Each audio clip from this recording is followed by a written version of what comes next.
Assalamualaikum warahmatullahi wabarakatuh.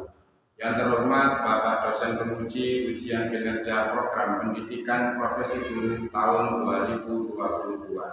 Perkenalkan, nama saya adalah Mas Dukin, asal sekolah MTS JDM 5 Gedangan, Desa Gedangan, Kecamatan Sumobito, Kabupaten Jombang. Sekaligus saya adalah sebagai mahasiswa Universitas Islam Negeri Maulana Malik Ibrahim Malang. Dan pada hari ini, Selasa 19 Juli 2022, saya akan melaksanakan kegiatan praktek pembelajaran untuk memenuhi tugas ujian kinerja BPG dalam jabatan tahun 2022 dengan materi ajar toharoh atau bersuci. Untuk lebih jelasnya, berikut adalah video pembelajaran yang telah saya laksanakan. Mohon masukan dan sarannya agar kedepannya bisa lebih baik lagi. Terima kasih. Wassalamualaikum warahmatullahi wabarakatuh. Bagian depan gerak, gerak, dua barisan jalan.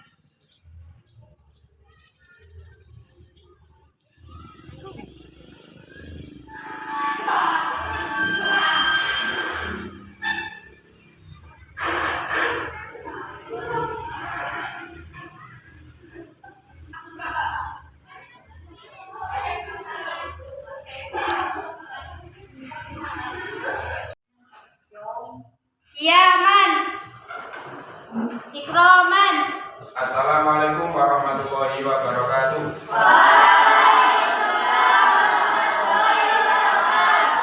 Jurusan. Selamat pagi anak-anakku sekalian. Pagi. Bagaimana kabar kalian hari ini?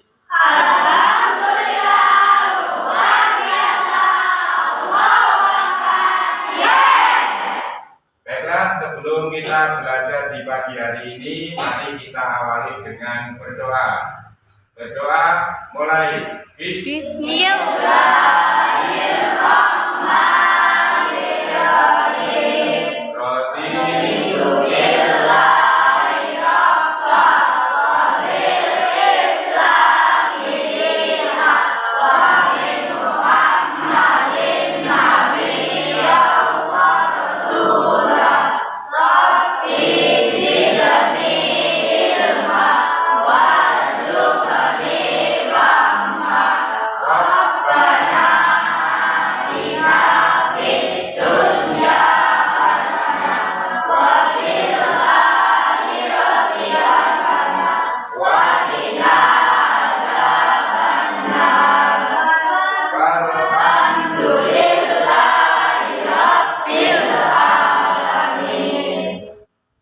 Saya absen dulu. Tolong dilihat kanan kiri depan belakang. Apakah ada yang tidak masuk? Semuanya masuk semua? Masuk. Alhamdulillah, berarti kita dalam kondisi sehat wal. Anak-anakku sekalian, hari ini adalah hari pertama kalian masuk di kelas 1. Dan pelajaran untuk pagi hari ini adalah materinya fikih. Insya Allah yang akan Bapak bahas adalah tentang toharoh. Kita sebelum melaksanakan sholat itu harus suci. Syaratnya harus suci terlebih dahulu. Suci dari apa? Suci dari najis atau suci dari hadas. Karena kalau kita melaksanakan sholat, andai kata salah satu dari tempat atau pakaian atau badan kita kalau terkena najis, maka sholat kita dihukumi tidak sah atau tidak diterima oleh Allah Subhanahu. Maka toharoh itu sangat penting bagi kita agar supaya apa? Supaya ibadah kita diterima oleh Allah Subhanahu. Pelajaran hari ini yang akan Bapak terangkan atau sampaikan bab toharoh yang mengenai tentang najis saja, dengan harapan semoga setelah pelajaran hari ini kalian akan mengetahui macam-macam najis dan bagaimana tata cara mensucikan najis-najis tersebut. Itu tujuan untuk pembelajaran di pagi hari ini. Bisa dipahami? Bisa. Baiklah, selanjutnya untuk materi yang akan Bapak sampaikan, tolong dibuka halaman 38, halaman 1 di buku LKS kalian. Di situ nanti ada bacaan atau penjelasan tentang toharoh, pengertian toharoh, benda-benda yang dapat digunakan untuk bersuci. Yang ketiga, air untuk bersuci itu ada berapa macam. Nanti Bapak akan membagi di antara kalian menjadi 3 kelompok. Setelah itu diskusi antar kelompok di antara kelompok. Setelah diskusi baru nanti presentasi dari perwakilan per kelompok. Nanti akan Bapak kasih pertanyaan, tolong dari beberapa kelompok tersebut menjawab dari pertanyaan yang Bapak sampaikan. Bisa dimengerti ya? Sekarang coba dibaca literasi atau buku yang ada di paket kalian, atau cari di materi-materi yang lain, baik dari internet dan lain sebagainya, buku paket dan buku LKS. Saya kasih waktu untuk diskusi 10 menit. Sudah siap? Siap. Saya kira sudah cukup untuk waktu diskusinya. Sekarang adalah waktu untuk presentasi dari perwakilan kelompok-kelompok yang sudah Bapak bagi. Untuk yang pertama, agar kita lebih memahami semua dari materi yang kalian baca, Bapak akan mempertanyakan untuk pertanyaan yang pertama. Adakah dari kalian yang mengetahui apakah pengertian dari toharoh? Angkat tangan. Ya. Toharoh menurut bahasa artinya bersih atau bersuci. Sedangkan menurut istilah, toharoh adalah mensucikan badan, pakaian, dan tempat dari hadas dan najis. Nah, itu untuk pengertian toharoh. Jadi tempat, pakaian, badan harus disucikan dari apa? Najis. Itu yang dimaksud dengan toharoh. Kalau artinya toharoh itu dari bahasa yang artinya bersuci atau bersih. Bisa dipahami ya? Bisa. Bisa. Tepuk tangan untuk teman kalian sudah menjawab. Baik, untuk pertanyaan yang kedua, dari toharoh atau bersuci tersebut pasti memerlukan benda atau alat untuk bersuci. Adakah dari kalian atau perwakilan kelompok yang mengetahui benda-benda yang dapat digunakan untuk bersuci itu apa saja? Ya? 1. Air dapat digunakan untuk mandi, wudhu, dan membersihkan benda-benda yang terkena najis. Terus? 2. Debu dapat digunakan untuk tayamum sebagai pengganti wudhu atau mandi. 3. Batu bata, tisu atau benda yang dapat untuk menyerap bisa digunakan untuk istinja. Berarti ada berapa?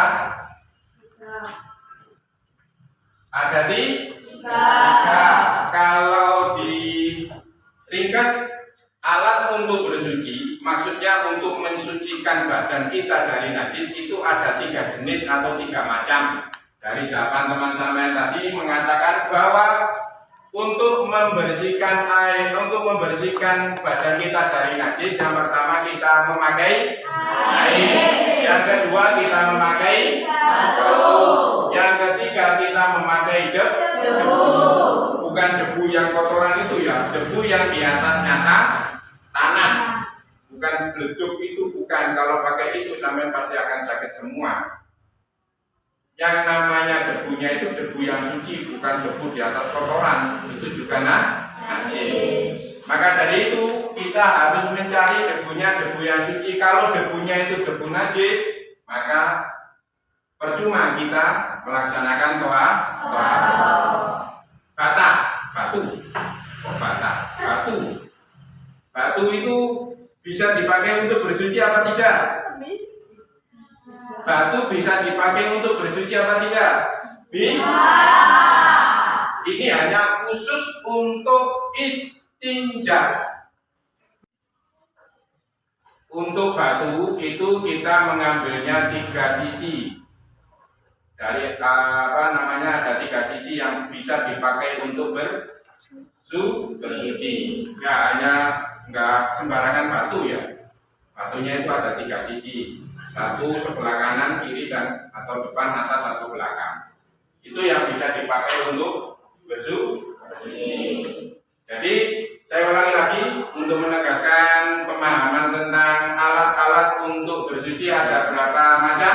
3. Yang pertama Air. Yang kedua Batu. Yang ketiga Debu. Beri aplaus untuk teman-teman kalian. Selanjutnya, untuk pengertian dari alat-alat untuk bersuci, di sini kan ada air, dan air itu ada bermacam-macam. Ada 3 jenis air yang kita bisa pahami. Yang pertama yaitu air mutlak. Terus ada air namanya air mutaghayyir.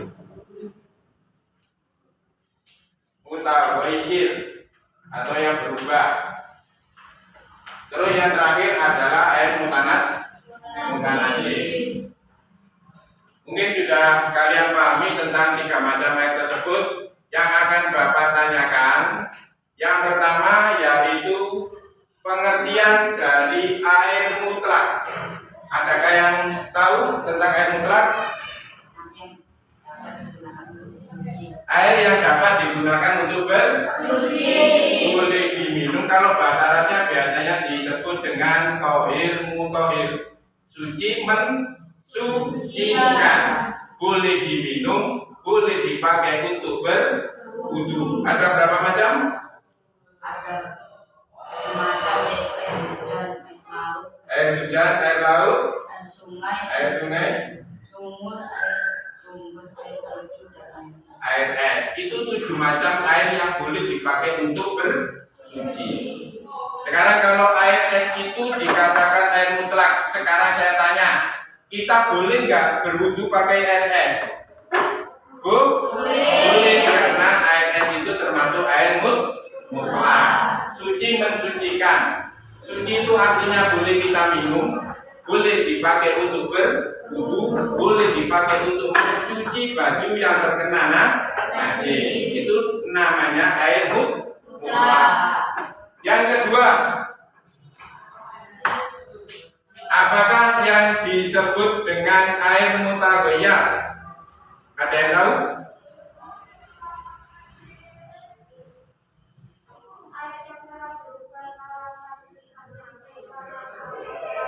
Lebih keras?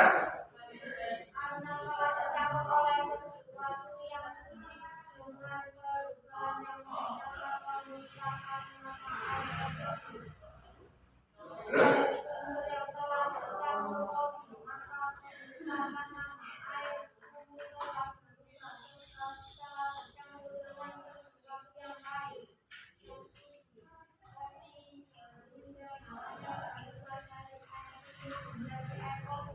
Air kopi. Contohnya itu ya. Kalau bahasanya itu, kalau yang pertama air mutlak itu air yang tohir, mutohir. Kalau yang kedua tohir, goiru, mutohir. Suci tapi tidak mensucikan. Artinya suci boleh diminum, tapi tidak mensucikan, tidak boleh dipakai untuk bersuci. Contoh, air putih, air sumur, terus dikasih kopi, terus dikasih gula menjadi air kopi. Itu boleh diminum, tapi tidak boleh dipakai untuk berwudu. Contoh yang lain seperti air kelapa. Air kelapa itu suci tapi tidak mensucikan. Karena apa? karena air kelapa itu hanya untuk dikonsumsi. Terus ada juga air perasan dari buah, jus tomat, jus alpukat atau jus-jus yang lain. Itu boleh diminum, tapi nggak boleh dipakai untuk berwudu. Sampai bayangkan kalau sampai berwudu dengan memakai air jus tomat, liket kabeh ya, kotor semua. Tapi boleh diminum. Itu air, maksudnya air mutabayyir yang dalam bahasa fikihnya disebut dengan tohir, ghairu mutahhir, suci tapi tidak mensucikan. Itu jawaban dari teman-teman kalian yang air mutlak sama air mutaghayyir. Beri aplaus atau tepuk tangan untuk jawaban teman-teman kalian.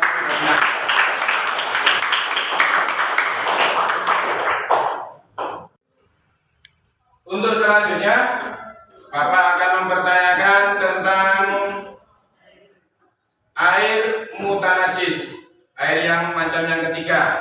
Apakah dari teman-teman, anak-anak ada yang tahu? Ya. Air mutanajis bukanlah air yang dihukumi najis secara atau Ya. air mutanajis adalah air awal yang suci namun telah berubah hukumnya menjadi najis karena tercampur dengan sesuatu najis seperti darah, kotoran, cicak dan lain Sebagainya. Itu untuk air mutanajis yang asalnya airnya itu suci, terus kecampuran najis. Jadi kalau air mutanajis itu asalnya airnya suci, akan tetapi karena terkena najis, terus akhirnya menjadi air mutanajis atau air yang terkena najis. Beliau terus tepuk tangan untuk teman kalian. Selanjutnya untuk airnya sudah kita pahami, sudah kita jelaskan dengan sejelas-jelasnya. Selanjutnya yaitu apa yang harus dibersihkan, apa yang harus disucikan, yaitu najis. Sebelum kita membahas tentang macam-macamnya najis, Bapak mau bertanya, adakah dari kalian yang mengetahui pengertian dari najis itu apa? Ya. Najis menurut bahasa adalah sesuatu yang kotor, sedangkan menurut istilah adalah sesuatu yang dipandang kotor atau menjijikkan yang harus disucikan karena menjadikan tidak sahnya melaksanakan suatu ibadah tertentu.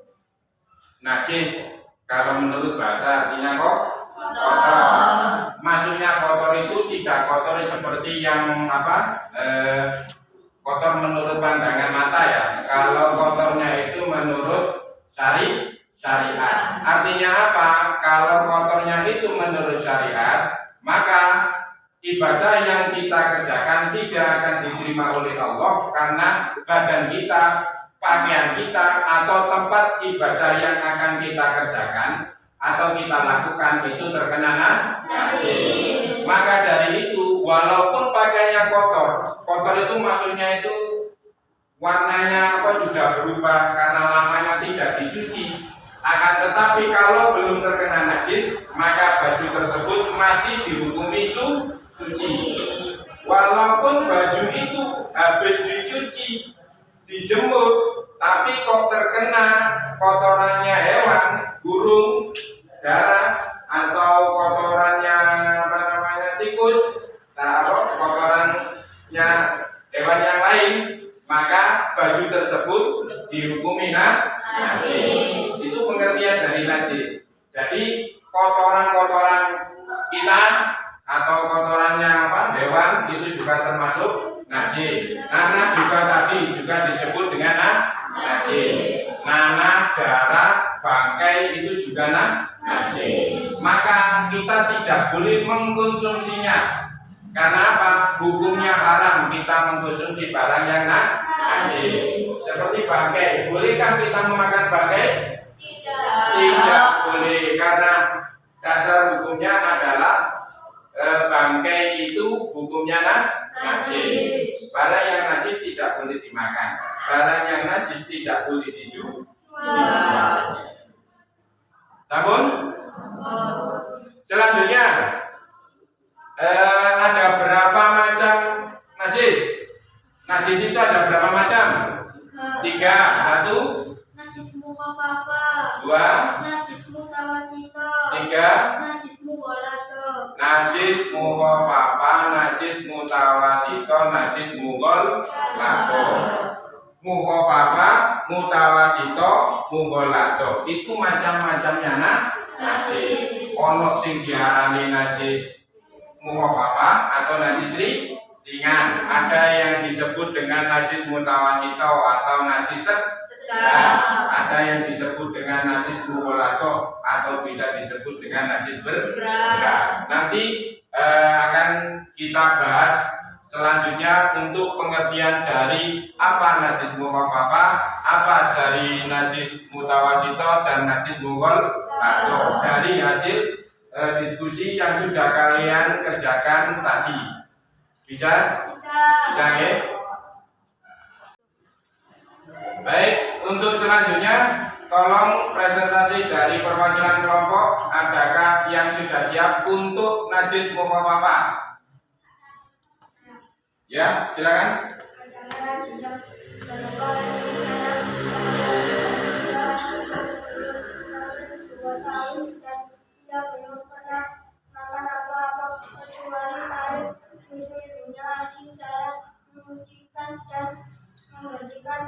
Najis mukhafafah ini cukup dengan menyiapkan air pada benda yang terkena najis kencing tersebut.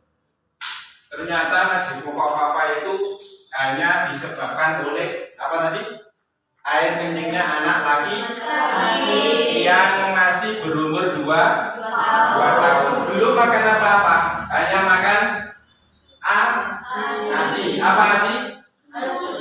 Air susu ibu. Tidak makan pisang, tidak makan gorengan, tidak makan ikan dan lain sebagainya. Hanya mimik air ibunya saja.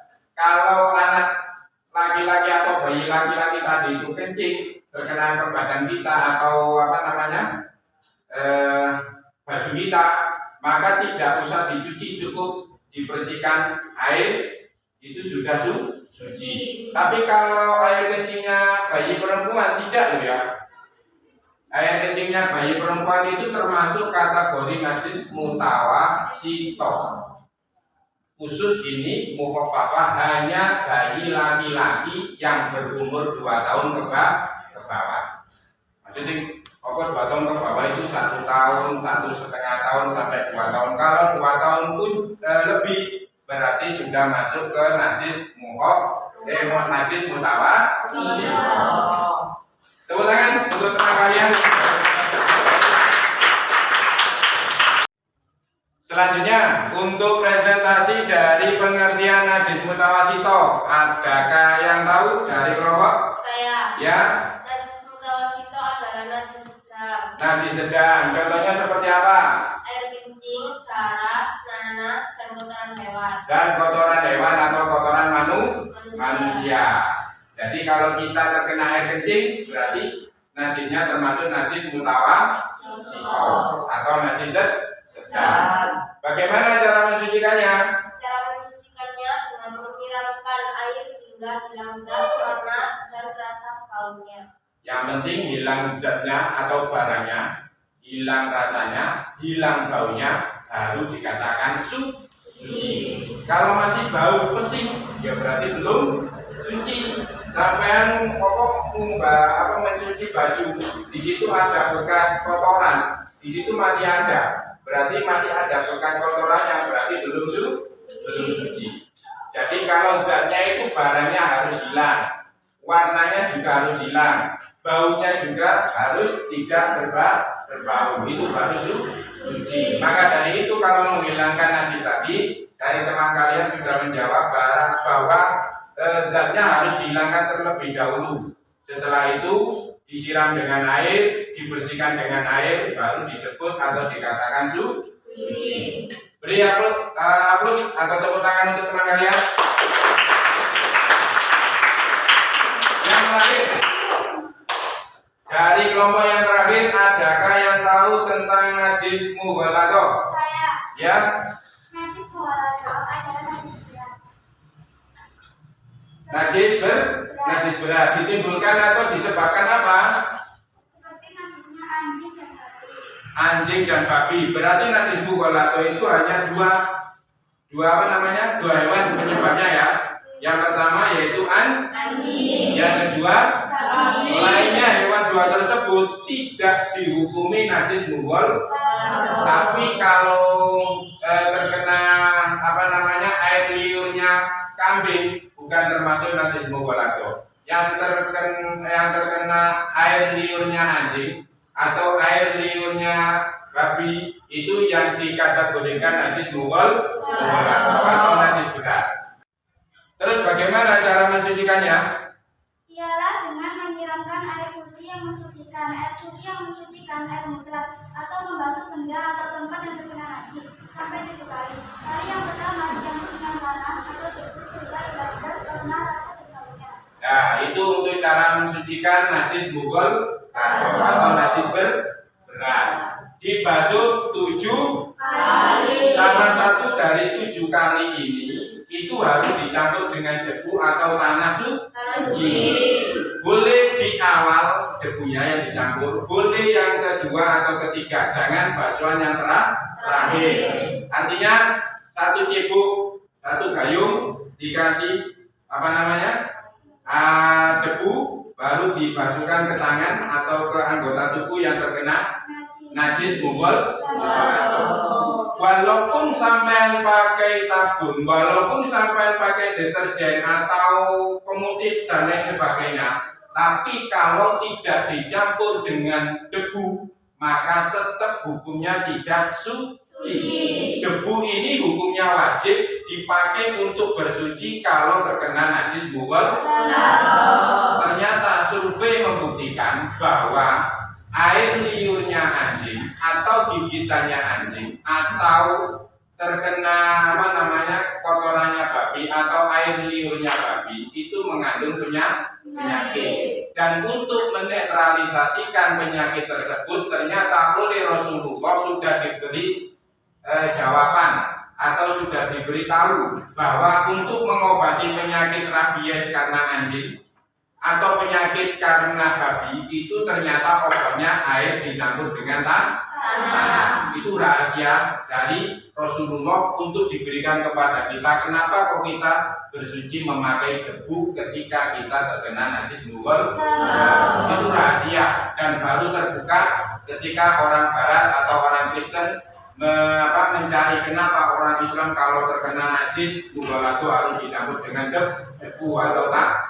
Ternyata ada rahasia di balik rahasia tersebut untuk mengobati penyakit yang ditimbulkan dari anjing atau babi. Itu untuk pengertian yang sudah kita pelajari bab taharah. Tepuk tangan untuk semuanya. Baik, yang terakhir. Kalau kita mau bersuci, kalau kita mau taharah, maka kita pasti akan mendapatkan manfaat atau fungsinya. Tolong jelaskan atau sebutkan apa saja fungsi dari taharah. Ada yang tahu? Ya? 1. Untuk membersihkan badan, pakaian, dan tempat dari hadas dan najis ketika hendak melaksanakan suatu ibadah. 2. Dengan bersih badan dan pakaiannya. Seseorang tampak cerah dan enak dilihat oleh orang lain karena Subhanahu wa ta'ala juga mencintai kesucian dan kebersihan. Terus? 3. Menunjukkan seseorang memiliki iman yang tercermin dalam kehidupan sehari-harinya karena kebersihan adalah sebagian dari iman. 4. Seseorang yang menjaga kebersihan, baik badan, pakaian, ataupun tempat kita terjangkit penyakit. 5. Seseorang yang selalu menjaga kebersihan baik dirinya, temannya maupun lingkungannya, maka ia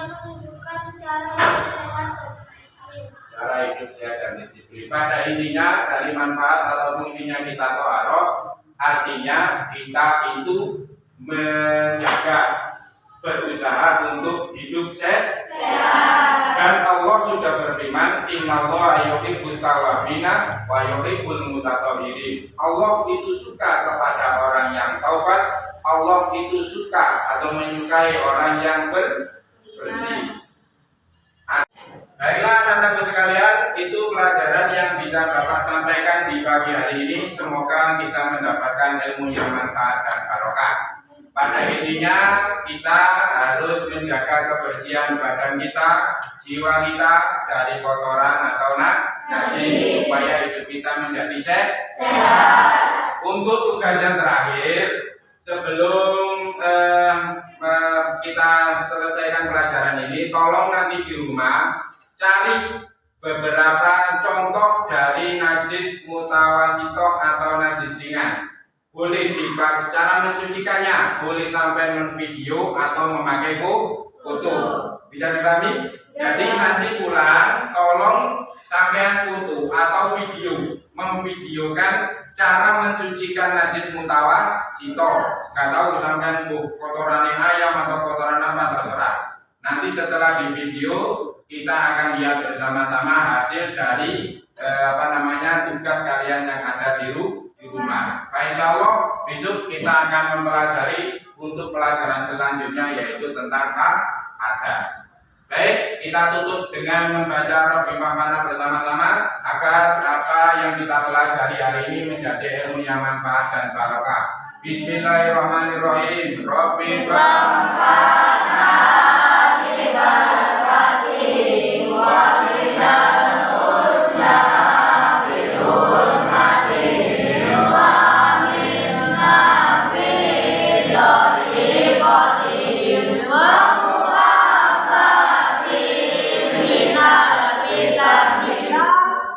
Al-Fatihah.